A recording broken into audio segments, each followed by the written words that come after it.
Hey everybody, welcome to TechMark Gaming. In today's video, I'm gonna be unboxing and reviewing this magnetic charging station for the PlayStation Portal. Now this is great for gamers out there who's been looking for a charging station where they don't have to line up those two USB-C connectors in order to charge the Portal correctly. This also has a unique design and a few other features that we're going to take a look at. Now before I get into the video, be sure to smash that like button and comment below and tell me what games you're playing on the PS5 or PlayStation Portal, and subscribe to TechMark Gaming so I can be recommended to more gamers like yourself if you haven't already. In the meantime, let's go ahead and get into it.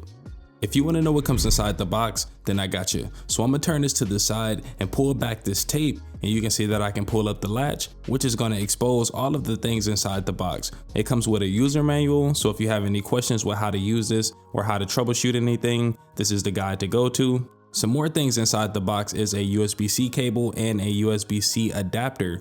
The USB-C cable is pretty solid. It has a USB-A and a USB-C connection. And if we take a look at the USB-C dongle, you can see that there is a input where we can put this inside the PlayStation Portal. And on the outside, we have another connection where you can plug in a USB-C cable and charge it this way without the stand. I'm gonna show you guys exactly how this works in this video, so don't worry. And the last item in the box is the star of the show, and this is the charging stand. And the first thing that I noticed is that this has a really solid design that looks like the PlayStation 5 and the PlayStation Portal, especially with the black and white colors. And if we take a look at the bottom, you can see that we have some rubberized feet on each point, which is going to keep the PlayStation Portal and the stand in place. And if we take a look at the back, we have a USB-C insert, which is going to power up this stand and activate the RGB lighting system and charging up the PlayStation Portal. On the front, you have 3 magnetic charging connectors, which is going to pair up with the dongle. On top of that, we have a charging indicator. I'm going to remove the sticker, and as you guys can see, this looks really cohesive with the stand.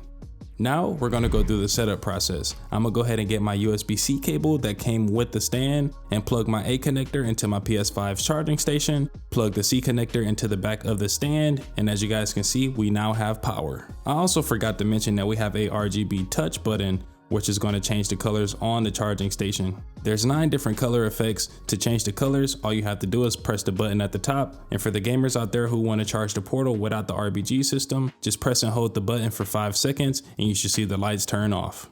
Installing the USB-C dongle on the PlayStation Portal is pretty simple. So as you guys can see, I'm gonna go ahead and pull my Portal off the older charger, and we're gonna make sure that the dongle is facing outward while we connect it up to the PlayStation Portal. This is to ensure that we still can charge it up with a normal USB-C cable if we don't have the dock with us. Now I'm gonna go ahead and see how this works with the dock. As you guys can see, I'm gonna line up the pin connectors, and boom, we now have a charging PlayStation Portal. You can also see the icon at the top right corner of the screen and on the charging dock. Now say if you're away from this and you still want to charge up your PlayStation Portal, with this dongle, you can still charge it up with a USB-C cable. All you have to do is insert it, and now you can see the Portal is now charging. Moving along, I'm gonna compare this with my other RGB charging station. This doesn't have a dongle, so all you have to do is just grab your PlayStation Portal and line up these 2 connectors. Now, this is all personal preference. In my opinion, either way is pretty fine. The only downside to this is whenever you want to remove the PlayStation Portal from this charging station, you have to hold it down. So if you don't want to hold it down and you try to release it, it's going to pick up the whole stand, and that sucks.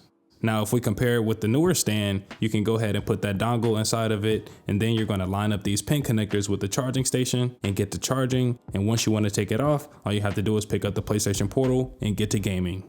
Now, before I wrap things up, I'm gonna go ahead and do a quick case test. As you guys can see, I have my Adobe PlayStation Portal carrying case that I'm using right now. And for the gamers out there who want to travel on the go and still keep this dongle attached to the PlayStation Portal, then this case is low-key clutch because it has more storage at the bottom. So if you're worried about the PlayStation Portal being crushed or just not having no room inside the case, this fits in perfectly in my opinion. And once you want a game, you can go ahead and remove it out the case and easily put it on the charger.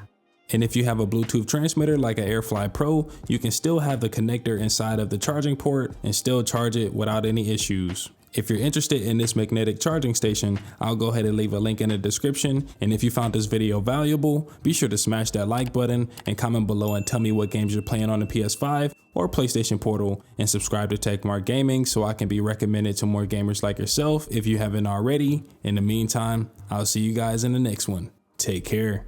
Deuces.